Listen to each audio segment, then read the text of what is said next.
Is this one of the kind of most bizarre situations leading into a fight that you've seen in your career?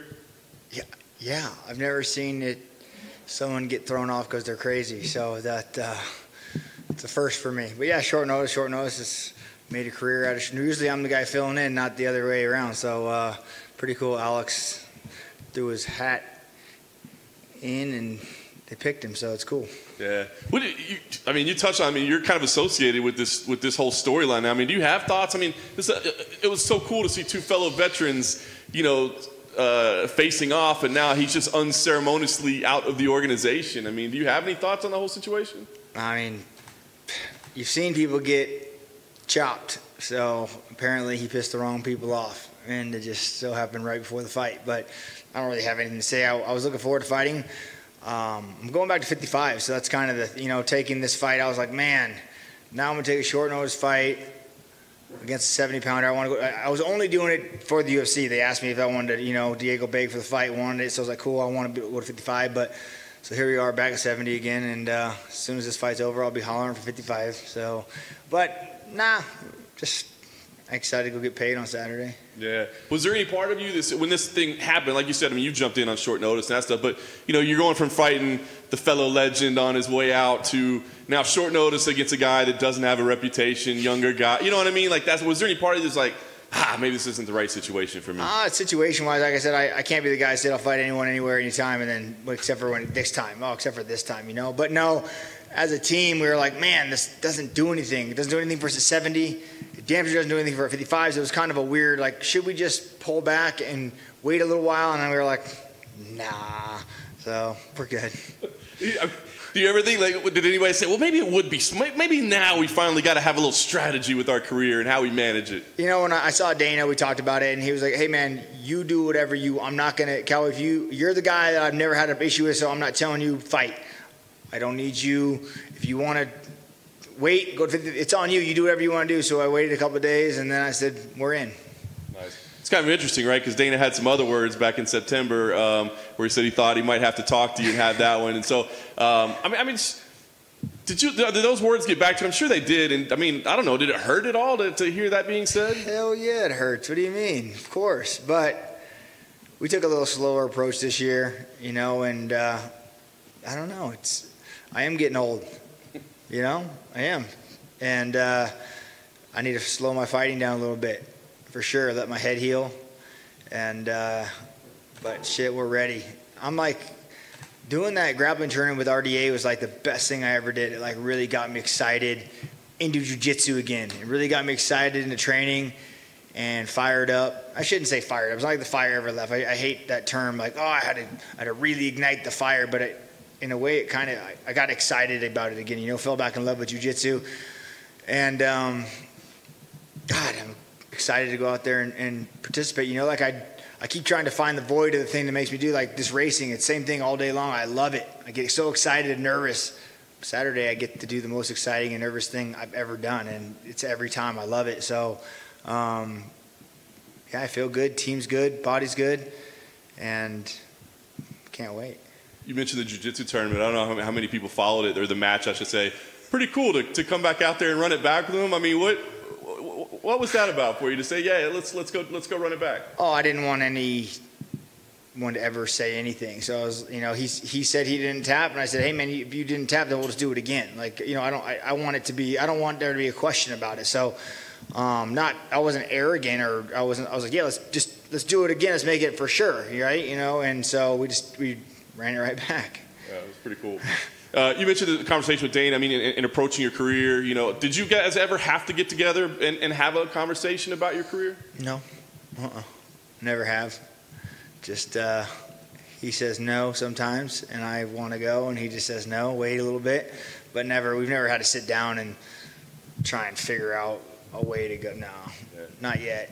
God, hopefully not ever. It seemed like you did a lot of training out here in Vegas during these 6 months. Was that by design, or were you out here for other things? I never know where you might be. So, are you kind of with a new team, so to speak, or a new approach or anything? No. Just I had to be out here, so then we make it into another thing, the whole journey, right? Come out here, we'll train, we'll use the PI, we'll get everything done. So another team, no. Big Wood and Syndicate, we've always been I guess, our team too, you know, so I wouldn't ever say changing that. But it's good to step out and go there and spar and get with new guys that I don't train with at the ranch all the time. So we got into sparring again a lot this camp, trying to get my head movement down, so we'll see if it works. Was that something you hadn't been doing a lot of sparring? Oh, you've seen my fights. I don't move my head fucking ever, so. That's what makes them fun, right? What, as far as Alex goes, you know, him stepping on short notice, did you know anything about his, I know you don't watch fights, so did you know anything about him at all? Not really, man. Unfortunately, I didn't know. It was just one of the names that came a lot. They throw a lot of names at you, and we were like, yes, you know, so, and then the guys that said yes, they couldn't do it. It's weird how it works. Like, people are always like, why didn't you take this fight? The fight that I really wanted to do was with Emil Meek.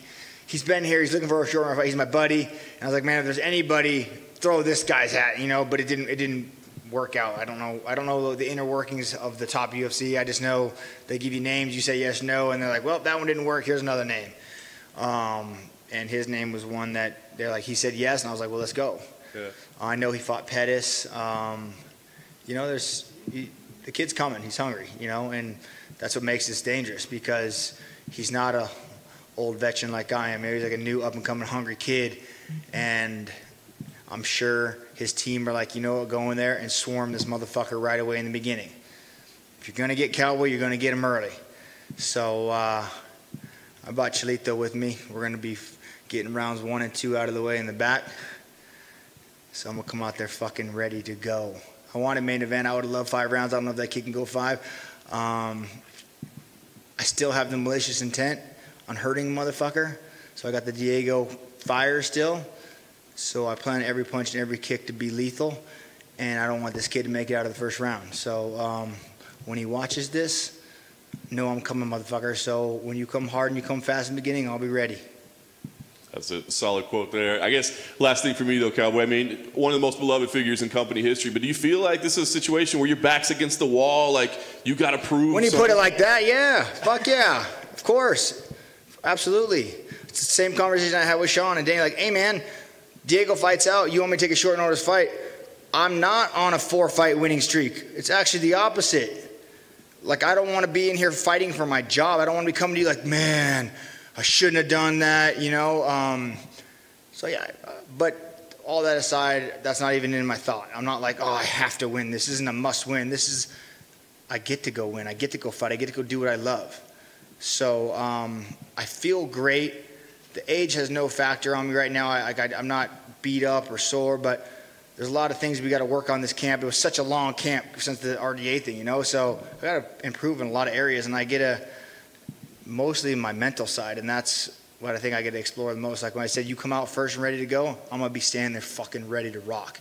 So I know I say that now on Wednesday. Saturday, fuck, I hope it's true, man. I hope I'm fucking gritting my teeth like, let's go, bitch. So back against the wall at the end of the day, sure. Do I feel like it?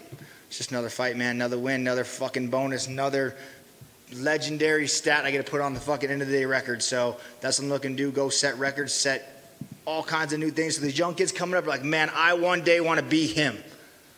But I'm still here, motherfucker, so get in line. Cowboy, you mentioned that you had that fire to fight Diego, and you put a video out saying you wanted to hurt him. You had that malicious intent to get him. So when that fight got cancelled, how disappointing was that you didn't get to follow through with it? Of course, you know. Diego's hard. It's hard to be mad at him now because I don't know if it's him guiding the horse. I think he's just running blind, and this other Jamoke, his new lover's like showing him down the path. So I don't know. I can't really be mad at the kid, you know, or the old man, I should say. But really, it's his cult leader and lover that took over his life, and I feel bad for you, Diego. Did you ever have, I don't know the timeline, did you ever cross paths with that guy? I never have. I never, ever have. I do know the guy that whipped his ass at the bar. I used to train with the guy, and that kid was talking about his death punch and how he was going to kill the dude. And my buddy dog walked his motherfucking ass all over the bar. So the death punch did not work. It was unsuccessful. So, and this guy no longer fights, no longer trains, and just said, man, I'll beat your ass, and he did. So it was quite, the MMA community in New Mexico had a chuckle over it.